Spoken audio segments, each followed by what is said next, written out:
ஐயா சிவாய் நம்ம சொல்லுங்க. ஐயா சிவாய நமகையா. ம். ஐயா நான் கைலாசா போயிடலான் இருக்கிறேன். கைலாசா? எந்த கைலாசா? நித்யானந்தம் வச்சிருக்காருல அந்த கைலாசாக்கு போயிடலான் இருக்கிறேன். என்ன நக்கல் பண்றீங்களா? நக்கல்லாம் பண்ணல, உண்மையைத்தான் சொல்றேன். ஏன் கேக்குறேன்னா இங்க நிறைய எங்கெங்க வாழ விடுறீங்க? ஒரு நோம்பு நொடி கொண்டாட விட மாட்டேங்கிறீங்க, ஒரு கோயிலுக்குள்ள போக விட மாட்டேங்கிறீங்க. ம். அதுக்கு அந்த அந்த அர்ச்சனைக்கு இந்த சீட்டை கொடு, இந்த சாமிக்கு இவ்வளவு சீட்டை கொடுன்னு காசு கொடுக்குறீங்க. மற்றதுக்கெல்லாம் வந்து இந்த ஒவ்வொருத்தரும் வந்து ஒவ்வொரு மாதிரி வாய பழக்கிற. கருப்பு சட்டை போட்ட ஒரு பக்கம், இந்த மதுரை ஒருத்தர் சு வெங்கடேசன் ஒருத்தருக்கு அவன் ஒரு பக்கம், மாத்தி மாத்தி வந்து எங்களை எங்கேயும் வாழ விடுறீங்க? போதும், நாங்க எங்க ஐயாட்டே போறோம், நித்யானந்தாட்ட. என்னமோ நினைச்சிருக்கீங்க கைலாசம், நீங்க அவ்வளவு சீக்கிரத்துல போயிட முடியுமா? ஏன்னா கைலாசம் எவ்வளவு புனிதமான இடம். இவனு என்னமோ நினைச்சிட்டு இருக்கான் கைலாசம்னா என்னமோ நித்யானந்தா சாமி எங்கேயோ ஒரு 100 1000 ஏக்கரை வாங்கி வச்சு அங்க ஒரு நாட்டை ஆரம்பிச்சிட்டாரு. ஐயோ, அவர் சொல்ற கைலாசம் என்ன தெரியுமா ஐயா? ம். கடவுளே, அவர் சொல்ற கைலாசம் இந்த கைலாசம் கிடையாது. கண்ணுக்கே தெரியாது அந்த கைலாசம். உங்க ஆத்மாவுக்கு மட்டும்தான் தெரியும். உங்களுடைய நித்திய வீடு, உங்களுடைய இறப்புக்கு அப்புறம் உங்களுடைய ஆத்மா போய் ஆனந்தமயமான அந்த நித்திய ஆனந்தம். அவர் பேரை பாருங்க, நித்திய ஆனந்தம்னா நிரந்தரம். நித்தியம்னா நிரந்தரமான ஆனந்தத்தை உடையவர் தான் அவரு சுவாமி. அதனாலதான் அவர் பேரை பாருங்க, நித்தியானந்தம். அதான் அவர் எங்க இருக்காரு அங்க அந்த போறோம். நித்தியானந்தம் கைலாசத்துலதான் கிடைக்காது. எங்க அப்பா சிவன் இருக்க வீட்டுலதான் கிடைக்கும். அது பூமியில ஒண்ணும் கிடைக்காது. நீங்க பாருங்க, சாவு வரையும் ஏதாவது ஒரு பிரச்சனை இருந்துட்டு தான் இருக்கும். மரணங்கிறது மிகப்பெரிய விடுதலை. மரணத்துக்கு அப்புறம் நம்முடைய ஜீவன் போகக்கூடிய வீடு நித்திய வீடா இருக்கணும். அதுல எல்லாம் இந்த படுபாவிகள் எல்லாம் போக முடியாது. இவங்க எல்லாம் போயிருவானா? என்னமோ கைலாசம் என்னமோ என்னையா அது நினைச்சிட்டு இருக்கானுங்க இவனுங்க. கைலாசம் என்ன கண்ணுக்கு புலப்படக்கூடிய உலகமா? அது தெய்வ உலகம் ஐயா. எங்க அப்பா சிவன் இருக்கக்கூடிய இடம் அது. அங்க யாரு? அங்க இறைவனே ஒளியா இருக்கிறான். அப்ப அங்கதான் சிவன் இருக்காருன்னா, அப்ப உள்ள இருக்கக்கூடிய அந்த மீனாட்சி அம்மன் கோயிலு, நடராஜர் கோயிலு, அண்ணாமலை கோயில் எல்லாம் சிவன் இல்லையா? நீங்க கல்லாதானையா பாக்குறீங்க? அங்க எங்க அப்பா ஆத்மஸ்வரூபமா இருக்கான்யா. என்னமோ சாமி வந்து உங்களை கூப்பிடுறது வந்து என்னமோ நக்கலா தெரியுது நிறைய பேருக்கு. சுவாமி நித்யானந்தா எங்க கூப்பிடுறாரு? அந்த கைலாசத்துக்கு கூப்பிடுறாரு சாமி. இவனுக்கு என்னமோ நித்யானந்தா வந்து ரொம்ப கேவலமா நக்கல் பண்ணிட்டு நையாண்டி பண்ணிட்டு கமெண்ட் போட்டுட்டு இருக்கான். அவருடைய அருமை இவனுக்கு தெரியுமா? சொல்லுங்க. அந்த கைலாசம் அங்க இருக்கு. சாமி சொல்றான், கூட்டோடு கைலாசம் உங்களுக்காய் காத்து வைத்தேன். அப்பா கூப்பிடுறோம். அந்த அப்பாவுடைய அந்த கைலாசத்துக்கு சூரியன் ஒளி தராது. அங்க சூரியனே கிடையாது, சந்திரன் கிடையாது. எங்க அப்பா சொல்ற மாதிரி, என்னுடைய பரமபதத்திற்கு சூரியன் ஒளி தருவதில்லை, சந்திரன் ஒளி தருவதில்லை, அக்னி தேவன் ஒளி தருவதில்லை. அது என்னுடைய மேலான ஸ்தானம், ஸ்வயம். அங்கு நானே ஒளியா இருக்கிறேங்கிற. அங்க யார் ஒளியா இருக்கா? எங்க அப்பா இருக்கான் ஒளியா. நீங்க போய் கல்லதான் பாப்ப. உனக்கு என்ன அங்க போன உடனே சிவன் மகனே வாங்கி உனக்கு கட்டி பிடிக்க போறானா? சொல்லுங்க.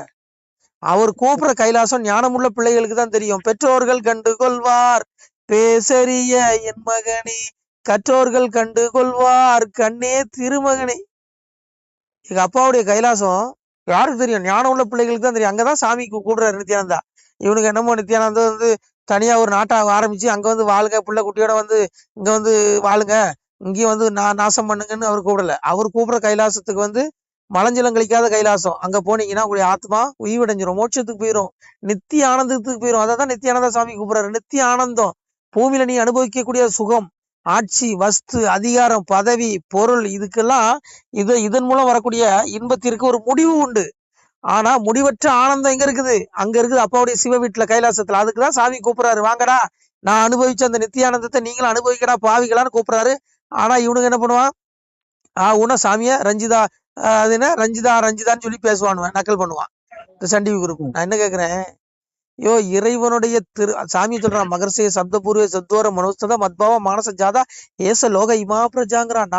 நான் லீலையாக வெளிப்படுவதை தேவ கணங்கள் அறியார்கள், பூத கணங்கள் அறியார்கள், மகரிஷிகள் அறியார்கள், ஞானிகள் அறியார்கள். அறிய முடியாது. எங்க அப்பா லீலையா இந்த பூமியில மனிதனுடைய உருவல வரும் பொழுது தேவர்கள் ரிஷிகள் கூட அறிய முடியாதுங்கிற. அப்போ இந்த பாவிகள் எப்படி அறிய முடியும்? இவங்களுக்கு பார்க்கும்போது நித்யானந்தா சுவாமி பார்க்கும்போது அவர் என்னமோ ஏதோ பண்றாரு, காமெடி பண்றாருன்னு நினைச்சிட்டு இருக்கான். முட்டா பயல்களா, அப்படி நினைக்காதீங்கடா. அவர் வந்து சாமி வந்து என்னமோ நினைச்சிட்டு இருக்கானுங்க. சாமி வந்து பண்ற பத்தி நக்கல் பண்ணிட்டு இருக்கான், முட்டாள். சாமியை சொல்றான் கீதையில, அவஜானந்தி மாமுடா மானுஷியம் தனுமாசிரம் பரம்பாவம் அஜானந்தம் மமபூத மகேஸ்வரங்கிறான். சுவாமியை சொல்றான். அதாவது என்னுடைய மேலான இயல்பை அறியாதவர்களான அறிவிலிகள் மனிதனுடைய உடலை தாங்கி கொண்டிருக்கும் உலகிற்கெல்லாம் தலைவனான ஈஸ்வரனான என்னை சாதாரண மனிதன் என்று எண்ணி அவமதிக்கிறார்கள். அவஜானந்தி மூடாங்க, முட்டா பையங்கிறான். நான் சொல்ல, பகவான் சொல்றான் ஐயா. நான் சொல்ல பிள்ளைகளே முட்டா பையன் அவன் சொல்றான். அதனால முட்டாள்களை முட்டாள்கள் அறிய முடியாது. நித்யானந்த சுவாமி பார்க்கும்போது உங்களுக்கு அவரு ஏதோ காமெடி பண்ணிட்டு இருக்காரு, சூலாயுதத்தை தூக்கிட்டு சிவன் மாதிரி நிக்கிறாரு, உங்களுக்கு உங்க கண்ணுக்கு தெரிவாரு. அவருடைய பக்தர்களுக்கு தெரியும் அவர் யாருங்கிறது. ஐயோ ஒண்ணு புரிஞ்சுக்கையா. அன்னைக்கு எங்க நித்யானந்த சாமியாவது ஒரு ரஞ்சி தானே அன்னைக்கு சன் டிவில, அன்னைக்கு சன் டிவிக்காரன் தானே வச்சுக்கோ. எங்க அப்பா இங்க மாயகிருஷ்ணன் இருக்கான் பாரு, எங்க அப்பன் கீதை தந்தான் பாரு கண்ணன், அவன் வீடியோ வளர்த்து வெளியிட்டு இருப்பான். ஏன்னா எங்க அப்பனுக்கு 18,000 பொண்டாட்டி. எங்க அப்பனே சொல்றான், ஆயர்பாடி ஊர்தனிலே ஆயருட பட்டணத்தில் ஒரு 12,000 ஏற்ற பெண்கள் தங்கள் முன்னே மாப்பிள்ளையாய் நான் இருந்த மாய சித்தை சொல் மகனே, என்னடங்கா பெண்களுக்கு இருக்கிறேன் மாப்பிள்ளையாய். எப்படி என்ன சொல்றான் கிருஷ்ணன் சொல்றான், ஐயா என்னடங்கா பெண்களுக்கு இருக்கிற 18,000 பொண்டாட்டி எங்க அப்பாவுக்கு. அதுவும் என்னடங்கா பெண்களுக்கு மாப்பிள்ளை இருக்க. அந்த சூட்சம் அந்த முட்டாள்களுக்கு தெரியாது. இறைவன் அவனுடைய திருவிளையாடல் இது. நீ அவனை திட்டணும், அவன் அதான் எதிர்பார்க்கிறான். அவன் உன் கண்ணுக்கு முன்னாடி இறைவனாவே காட்ட மாட்டான். இப்போ நித்யானந்த சுவாமி ஒரு இறை அவதாரமா இருக்கலாம். உங்களுக்கு பார்க்கும்போது அவர் வந்து ஒரு காமெடி நையாண்டி, அவர் இப்படி சபல புத்தி உடைய நீங்க நினைக்கலாம். ஏய் முட்டாள் கிடையாதுடா, அவருக்கு சபல புத்தியே கிடையாது சுவாமி. அவருடைய பக்தர்கள் கேளுங்க, அவருக்கு சபல புத்தி கிடையாது சுவாமி. அவர் அவதாரம் சொல்ல போனா இறைவனே அந்த ரூபத்துலதான் வருவானா, சாமியாருடைய ரூபத்துல ஆண்டி குளத்துலதான் வருவானா சாமியை சொல்றான். பகவான் இந்த கலியடிக்கு எப்படி வருவானா, இறப்ப வடிவாய் இருந்து கலிதனையும் பரபிரம்மமாய் நின்று பக்தி சோதித்தே நாம் எங்கும் இருந்து எரிப்போம் கலிதனையும் சங்கில் இறந்து தான் வளர்ப்பேன் நண்பரை. மகாவிஷ்ணு சொல்றான், இந்த கலியுகத்தை இறப்ப கோலத்தில் இறந்து குடிப்பவன் ஆண்டி பிச்சைக்காரன் கோலத்தில் வருவேன். இறைவன் சொன்ன வந்தது கலியடிப்பனா. சுவாமி என்ன கோலத்துல இருக்காரு, ஆண்டி கோலத்துல இருக்காரு. அப்ப அவருடைய இதெல்லாம் எல்லாத்துக்கும் புரியாது. அவருடைய பக்தர்கள் எத்தனை பேர் இருக்காங்க, எத்தனை லட்சம் பேர் இருக்காங்க தெரியுமா அவர் பக்தர்கள். அவருக்கு தெரியும் அவர் நல்லவர்னு. ஐயோ அது லீலையா, இறைவன் லீலையா வெளிப்படும் போது எல்லா தப்பும். அப்ப எங்க அப்பா 18,000 பொண்டாட்டிங்கிறான் என் கிருஷ்ணன் எங்க ஐயா. அப்போ உடனே நீ வந்து அது நீ அவருடைய சூட்சம் நம்ம அறிய முடியாதியா. சரியா, நித்யானந்த சாமி நையாண்டி பண்றாரு, நக்கல் பண்றாரு, காமெடி பீசணும்னு நினைச்சிட்டு இருக்காடே முட்டாள்களே. சுவாமி சொல்றான், கோட்டி கொண்ட சிவன் தான் சிவன் சொல்றான் பாருங்க, கோட்டி கொண்ட பித்தனடா கொடி கொடுக்க குருவும் நான் உன் கூட்டுக்குள்ளிருந்து குறிபலதும் சொல்வே நான் தேராண்டி அப்பா நான் தெருவீதி ஆடி வாரேன் கைலாசோதனிலிருந்து பல காரணங்கள் முடிக்க வந்தேன் ஆனாகி பெண்ணாகி உங்கள் அம்பல கூத்து ஆண்டியப்பா கூத்தாடி சித்தனு நான் கோன்கிழவன் பண்டாரம். ஐயோ சாமி அந்த ரூபத்துல தான் வருவாரு. அவரு வந்து அவருடைய விளையாட்டை ஒண்ணு புரியல. புரியுதா உங்களுக்கு? அவர் மேல எவ்வளவு சேரவாதி இறைச்சாலும் அவரை ஒண்ணும் பண்ண முடியாது. அவர் நித்திய ஆனந்தம். அவரு இருக்க ஆனந்தம் அவருக்கு சிஎம் பதவியில இருக்கவங்களுக்கு ஆனந்தம் கிடைக்குமா? விஜய் அவர் அனுபவிக்கிற ஆனந்தம் கிடைக்குமா விஜய்க்கு? இல்ல மோடிக்கு கிடைக்குமா அந்த ஆனந்தம்? கிடைக்காது. அரச பதவியை துறந்தாதான் உனக்கு இன்பம் கிடைக்கும். சாமியை சொல்றான், புலன்களும் புலனுகர் பொருட்களும் ஒன்று சேரும்போது ஏற்படுகின்ற போகங்கள் உலக பற்றுடையவர்களுக்கு சுகமாக தோன்றிய போதிலும் அவை நிச்சயமாக துக்கத்திற்கு காரணமாகவே அமைகின்றன. ஆகவே அறிவாளி அவற்றில் இன்பம் பெறுவதில்லைங்க. இந்த உலகத்துல கிடைக்கிற வஸ்துக்கள் வண்டி வாகனம் மனைவி மக்கள் வீடு போகம் ஆட்சி சிஎம் பதவி மந்திரி பதவி பிரதமர் பதவி இப்படி என்னென்ன உயர்ந்த பதவிகள் இருக்கோ இதன் மூலம் வரக்கூடிய இன்பங்களுக்கு ஒரு முடிவு உண்டு. அதனால உனக்கு பக்க விளைவுகள் உண்டுங்கிறான். துன்பம் கிடைக்குங்கிற பகவான் சொல்றான். பாவ வினை கர்ம விளையுங்கிறான். அப்ப இதெல்லாம் மாயையா. இது எங்க ஐயா யோகி ஆதித்யநாத்துக்கு தெரியும். எங்க ஐயா ஐயா நம்ம நித்யானந்தாவுக்கு தெரியும். சாமி தமிழ்நாட்டு ஆளுநை ஆண்டா நாடு நல்லா இருக்கு. உண்மையாலும் விளையாட்டு சொன்னாங்க. ஏன்னா கர்ம வினையை ஐயா சன்னியாசிகளாலதான் கர்ம வினையை மன்னிக்க முடியும். இப்ப நித்யானந்தா நினைச்சா ஒருத்தருடைய கர்ம வினையை மன்னிக்க முடியும். அவருக்கு அவ்வளவு ஆற்றல் இருக்கு, அவர் சக்தி இருக்கு, இல்லாமலாம் கிடையாது. உங்களுக்கு வெளியில பார்க்கும்போது நக்கல் நையாண்டே தெரியும். புரியுதா உங்களுக்கு? இன்னைக்கு 18 சித்தர்கள்ல இருந்து நாயன்மார்கள் ஆழ்வார்கள் இருந்து எடுத்துக்கோ, அவங்க வரலாறு எடுத்துக்கோ. ஒரு காலகட்டத்துல எல்லாருமே பெண்கள்கிட்ட மூழ்கி கிடந்தவன் தான் ஐயா. ஆமா. இவர் எடுத்துக்க, நம்ம யாரு பட்டினத்தார எடுத்துக்கோ, பத்திரகிரியார் எடுத்துக்கோ, அப்புறம் யாரு பேர் என்ன எல்லாருமே 64 நாயன்மார் எடுத்துக்கோ. அப்போ எல்லாருமே அதெல்லாம் அதெல்லாம் அவங்களுடைய காலகட்டங்கள்ல ஒவ்வொரு இது அவங்க திருவிளையாடல் தான் எல்லாம். நித்யானந்தன் நினைச்சாருன்னா உன் கர்மனை மன்னிக்க வைக்கலாம். உனக்கு நோய் நொடி இருந்தா கூட அவர் நினைச்சா உன் கர்மா வாங்கிட்டு தீக்கலாம். அவ்வளவு சக்தி அவருக்கு துறவிகளுக்கு உண்டு. உடனே நான் வந்து நித்யானந்துக்கு சொம்பு அடிக்கிறேன் அப்படின்னு சொல்லாதீங்க. நான் உண்மையை சொல்றேன். இறைவன் கலியுகத்துல கேட்கல, உள்ளதான் நான் ஏன்னா கேட்கிறேன். சாமி வந்து கலியுகத்துல எப்படி வருவானா, எம்பெருமானே சொல்றான், வருவோம் நாம். சாமி சொல்றான், வருவோம் நாம் இறப்பன் பரப்பன. இறப்பன்னா பிச்சைக்காரன், ஆண்டி கோலம். புரியுதா உங்களுக்கு? சாமி சொல்றான், வருவோம் நாம் இறப்பன் பரப்பன. இறப்பனை கை கொண்டார் இணையத்தார் மாமுனியே, பரப்பனை கை கொண்டார் பரமியத்தார் மாமுனி. இறப்பன் ஆண்டி கோலத்துல இருக்க சன்னியாசிகளை வணங்குனா என் அப்பன் சிவனை வணங்குறதுக்கு நம்ம சிவனே சொல்றான். புரியுதா உங்களுக்கு? புரியுது. அதனால நீங்க வந்து அவர் சாதாரண நீங்க எடுத்து நீங்க அவரு என்ன துரத்துனீங்க, என்ன பண்ண முடியும்? அவர் எங்க துரத்துவ? ஏன் அவர் அழிவற்றவருப்பா, ஜோதி ஆத்மா, அவருக்கு உடலே கிடையாது. உன் கண் பார்வைக்கு நித்யானந்தா ஒரு உடலோட இருக்கிற மாதிரி தெரியும். நித்யானந்தா உடல் கிடையாது, அது ஆத்மாயா. நீ அவரை ஒண்ணும் கிழிக்க முடியாது. அவர் உன் பாவத்தை மன்னிக்கணும், அவருக்கு சக்தி உண்டு சன்னியாசிகளுக்கு. அதே போல நீ அவர் திட்டுன்னு வச்சுக்கோ, அவ்வளவு சும்மா விளையாட்டுக்காரையும் கிடையாதுங்க. சன்னியாசிகளை திட்டக்கூடாது. திட்டினா மிகப்பெரிய தண்டனை அனுபவிப்போம், வாழ்க்கையில் நடந்துரும். சுவாமியே சொல்றான், ஆண்டி பேர் சொன்னதுண்டால் ஆச்சாரம் செய்திடுங்கோ, ஆண்டிக்கு கோபமானால் அழிந்து விடும் முப்புறம் போல் அடங்காத கோபமாச்சே, ஆண்டி என்ன செய்வேனடா, மக்களுக்கு உத்தரவு மால் சொல்ல நீதி உண்டே, அறிவு சொல்லி தெளிவுதர நான் அம்பலத்தில் கணக்கர் வைத்தேன், நான் வைத்த கணக்கர் எல்லாம் நன்று நடு கேட்கவில்லை, ஆடி நன்றாய் பாடி நன்றாய் கொடுக்கவில்லை என் மகனே, இனி ஆதிபரன் ஜோதி நான் அதிகாரம் செய்ய வாரேன், புத்தியினால் கெட்டவரே பிழைக்க மதி தேடுங்கப்பா. சாமி சொல்றாயா, புத்தியினால் கெட்டவரே பிழைக்க மதி தேடுங்கப்பா. ஆதிபரன் ஜோதி நான் அதிகாரம் செய்ய சிவையா. ஐயோ, நித்யானந்தா சாதா உருவம் கிடையாது. அவன் கண்ணுக்கு உடலா தெரிகிறாரு, அவர் உடலே கிடையாது. அப்புறம் எப்படி அவரு தப்பு பண்ணிருப்பாரு சொல்லு? எல்லாரும் ஞானிகளை வந்து எல்லாரும் அறிய முடியாதுயா. ஞானிகளை நீ அறியன்னு வச்சுக்கோ, நீ பல ஜென்மத்துல புண்ணியம் பண்ணிருக்கணும். உனக்கு நக்கல் பண்றது எளிது, ஒருத்தர் நையாண்டி பண்றது. ஆனா உன்னுடைய ஆத்மா நரகத்துல அவ்வளவு தண்டனை அனுபவிக்கும். சன்னியாசிகளை திட்டத்தட்ட ஏன்னா பெருமாள் கொடுத்த சாபமே கலியனுக்கு, இந்த கலியுகம் கலியனுடைய கட்டுப்பாடு. கலிநீச மன்னனுடைய வாரிசுல தான் வாழ்றான். அப்போ சுவாமி சொல்றான், கலிநீச மன்னனுக்கு ஆதியில கொடுத்த வரம் என்ன? சாபம் பெருமாள் கொடுத்தாரு. சிவன்ட்ட வரத வாங்கிட்டு வந்துட்டான். மாயவனார் தன்னுடைய வாய்த்த முடிதனையும் தூயவனார் சக்கரமும் சூதமுடன் தாரும் என்றான்.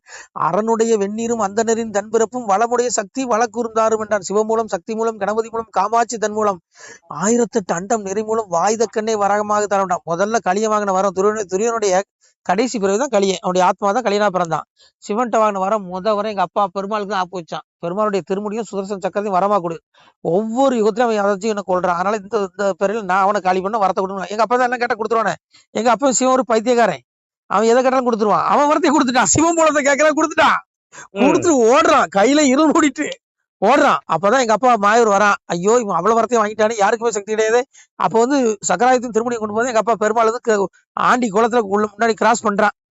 போய், டேய் சிவனிடத்துல இவ்வளவு வரம் வாங்கிட்டு போறியடா, இந்த தேச இறப்பன்னா என்ன, இந்த பிச்சைக்காரனுக்கு இறப்பனா பிச்சைக்காரன், இந்த பிச்சைக்காரனுக்கு ஒரு வரம் கொடுப்பான்னு கேட்கான். அப்ப சொல்றான், நீ வரம் கொடுக்கலன்னா நான் உன்ட்டு சண்டைக்கு வரும்னு பெருமாள் சொல்றேன். பெருமாள் ஆண்டி குளத்துல வந்து பெருமாள்னு தெரியாம கலியன் சிரிக்கிறான். அடே முட்டாள், பெருமாளாலே என்ன கொல்ல முடியாது, சிவனாலே என்ன கொல்ல முடியாது. அத்தனை தேவதையுடைய வரத்தை நான் வாங்கிட்டேன். இனி கலியுகத்துல எந்த தெய்வத்துக்கும் சக்தி கிடையாது, எனக்கு மாத்திரம் சக்தி. அப்படின்னு நீ எப்படா என்ன அழிப்பு என்கிட்ட சண்டைக்கு வருவ? அப்ப சிரிக்கிறான் கலியன். டே கழட்டு போயில ஆண்டி போயில, உன்கிட்ட நான் சண்டை போட்டேன்னு வச்சுக்கோ, இந்த பெண்ணினம் இந்த பெண்கள் இனம் என்ன பார்த்து சிரிப்பாங்க, அவருக்கு அவ்வளவு கேவலமா இருக்கு, ஓரமா போனாங்கிறான். அப்ப பெருமாள் சொல்றான், எங்க அப்பா மாயூர் அந்த கோலத்துல சொல்றான், டே இப்ப என்ன சொன்ன, நீ இப்ப என்ன அடிச்சா அந்த பெண்கள் சிரிப்பாங்கன்னு சொன்னல, அப்போ கலியுகம் முழுதும் உன்னுடைய ராஜாங்க தான். கலியுகம் அழிகிற வரைக்கும் உன்னுடைய வாரிசுகள் தான் ஆளப்போகுது.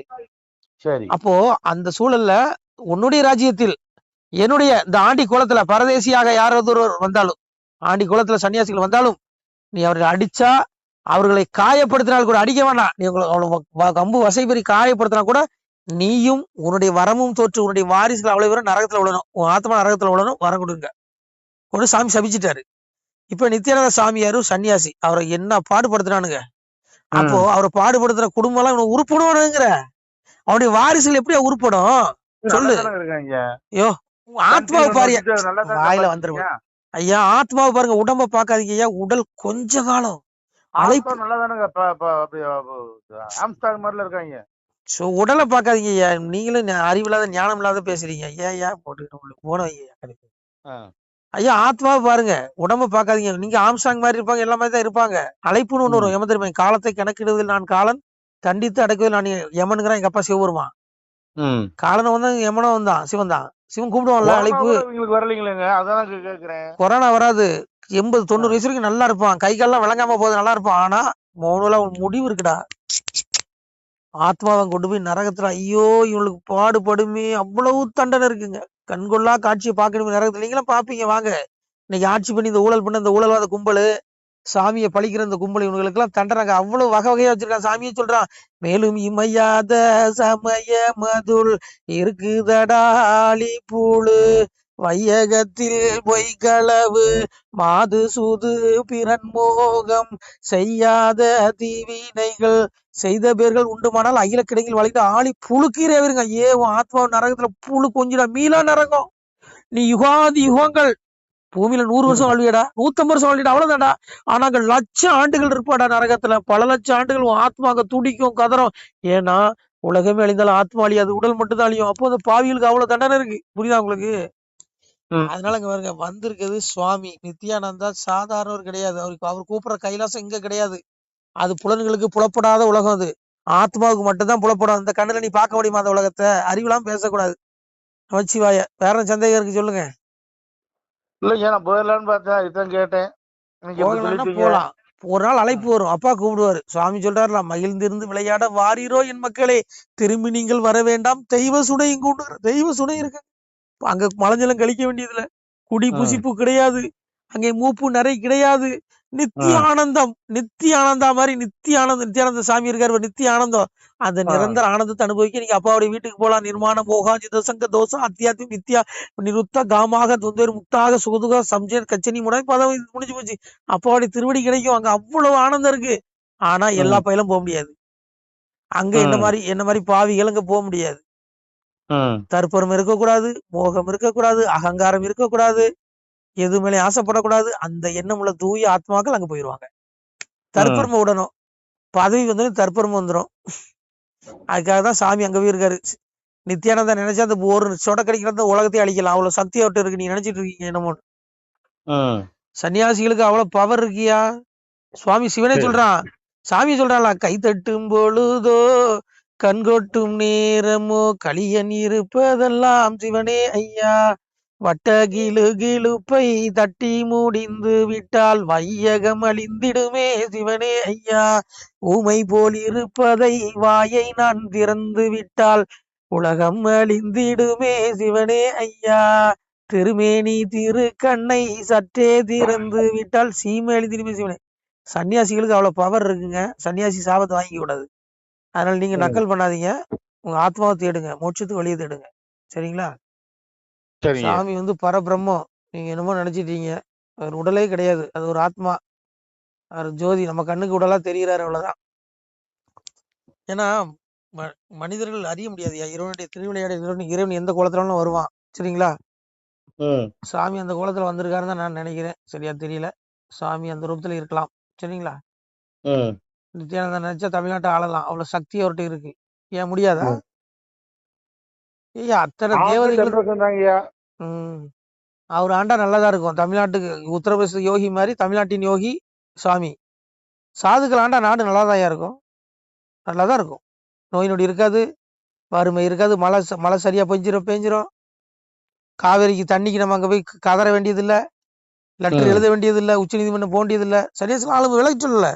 ஏன்னா அவங்க முறைப்படி யாகம் வளர்ப்பாங்க. யாகம் வளர்க்கும் பொழுது உனக்கு மழை தன்னால பெஞ்சிடும். புரியுதா உங்களுக்கு? சுவாமிங்களும் அக்னி எல்லாம் கரெக்டா அந்த இதெல்லாம் கரெக்டா முறைப்படி செஞ்சிருவாங்க. புரியுதா உங்களுக்கு? அதனால சரியா. நமசிவாய. திருச்சிட்டம்பலம். சிவாய நம. திருச்சிட்டம்பலம், தில்லையம்பலம், பொன்னம்பலம். சிவாய நம. உறவுகளே, சிவ அன்பர்களே, தற்போது தாங்கள் இந்த வீடியோவில் பார்க்கக்கூடிய இடத்துல ஒரு சிவாலய திருப்பணி ஒன்று நடந்து கொண்டிருக்கிறது. இந்த இடத்துல பார்த்தீங்கன்னா முன்பு ஒரு காலத்தில் வந்து ஒரு சிவாலயம் இருந்திருக்குது. அதாவது இந்த ஏரியா வந்து இப்போ வந்து ஒரு தென்னை மரங்கள், பனை மரங்கள் சூழ்ந்த காடாக இருக்கிறது. முன்பொரு காலத்தில் இங்கே ஒரு ஊர் இருந்ததாக சொல்கிறாங்க. ஆனால் இப்போது சுற்று வட்டாரத்தில் 5 கிலோமீட்டர் சுற்றுலாவில் ஊரே கிடையாது, காடு. இப்போ இந்த இடத்துல ஒரு சிவாலயம் வந்து அமையிருக்கிறது. இந்த சிவாலயத்தில் வந்து இருந்த அந்த சாமியுடைய திருமேனியை வந்து எடுத்து வச்சிட்டோம். திருப்பணி முடிஞ்சதுக்கப்புறம் பிரதிஷ்டை பண்ண இருக்கிற உறவுகளே, தற்போது இந்த வீடியோ பார்க்கக்கூடிய உறவுகள் தங்களால் முடிந்தால் ஒரு சின்ன உதவி செஞ்சு கொடுங்க. எங்கள் இடத்துல பொருளாதாரம் இல்லை, அதனால் பார்த்திங்கன்னா அந்த வேலையெல்லாம் அப்படியே நின்று போச்சு. பாருங்கள், இந்த அப்படியே பாதியிலே நிற்கிது இந்த சிவாலய திருப்பணி வந்து. பக்த கோடிகள், அன்பு உள்ளங்கள், தயவுசெய்து நீங்கள் உதவி செய்ய விருப்பமுள்ள உறவுகள் உதவுங்க. உங்களுக்கு கோடி புண்ணியம் கிடைக்கும். இந்த சாமியோடைய அருள் அனுகிரகம் உங்களுக்கு கண்டிப்பாக கிடைக்கும். இது வந்து ஒரு புகழ்பெற்ற சிவாலயம்னு கூட சொல்லலாம். சாமியோட திருமேனியை எடுத்து வச்சிட்டோம்.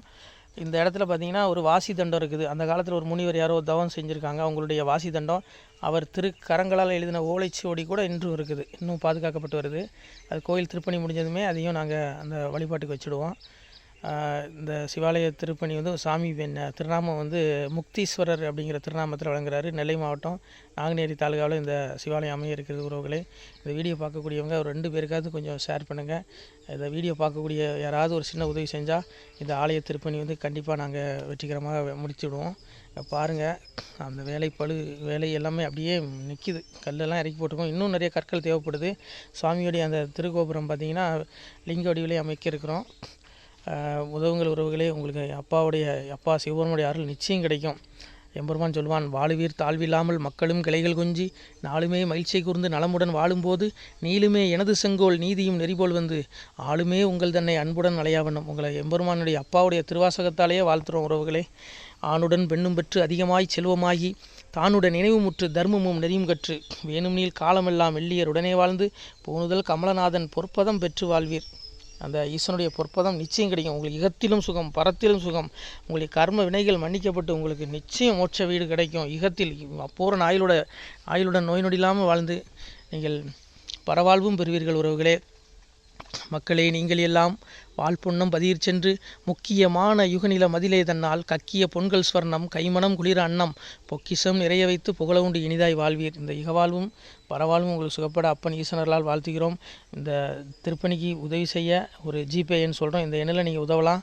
நீங்கள் இந்த எண்ணிலே நீங்கள் தொடர்பு கொள்ளலாம். ஜிபே, ஃபோன்பே, வாட்ஸ்அப் எல்லாம் இந்த நம்பர் தான். 93 85 44 31 06 93 85 44 31 06. இந்த எண்ணில் நீங்கள் உதவலாம், தொடர்பும் கொள்ளலாம். வாட்ஸ்அப்பு இந்த எண்ணு தான், ஜிபே இந்த எண்ணு தான் உறவுகளே.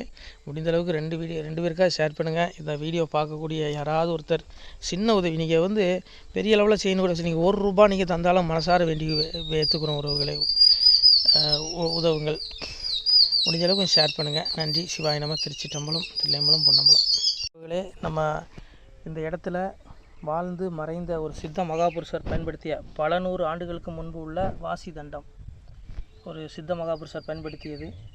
அவர் திருக்கரங்களால் எழுதிய அந்த ஓலைச்சுவடி கூட பாருங்கள், இன்னும் பாதுகாக்கப்பட்டு வருது. இந்த சிவாலயம், நம்முடைய அந்த சிவாலய திருப்பணி முடிந்ததுமே எம்பெருமான் அவர் எழுதிய அந்த சிவனை பற்றி புகழ்ந்து எழுதிய அந்த பாடல் வரிகள் இதில் இருக்குது. இந்த வாசி தண்டம் அவர் பிரதிஷ்டை செய்த அந்த லிங்க திருமேனியையும் இந்த இடத்துல நாம் இந்த ஆலயம் கட்டி நாம் பிரதிஷ்டை செய்திருக்கிறோம். அனைவரும் இந்த ஆலய பிரதிஷ்டைக்கு கண்டிப்பாக வரணும். முடிஞ்ச அளவுக்கு இந்த வீடியோ பார்க்குறவங்க உதவி பண்ணுங்கள் உறவுகளே. பொருளாதாரம் இல்லாமல் திருப்பணி நின்று போச்சு. முடிஞ்ச அளவுக்கு ஷேர் பண்ணுங்கள், உதவுங்க. நன்றி. நம சிவாய. திருச்சிற்றம்பலம், தில்லையம்பலம், பொன்னம்பலம். இந்த புண்ணிய பலன் தங்களுக்கு உடான கூடிய வரும் உறவுகளே. நம சிவாய.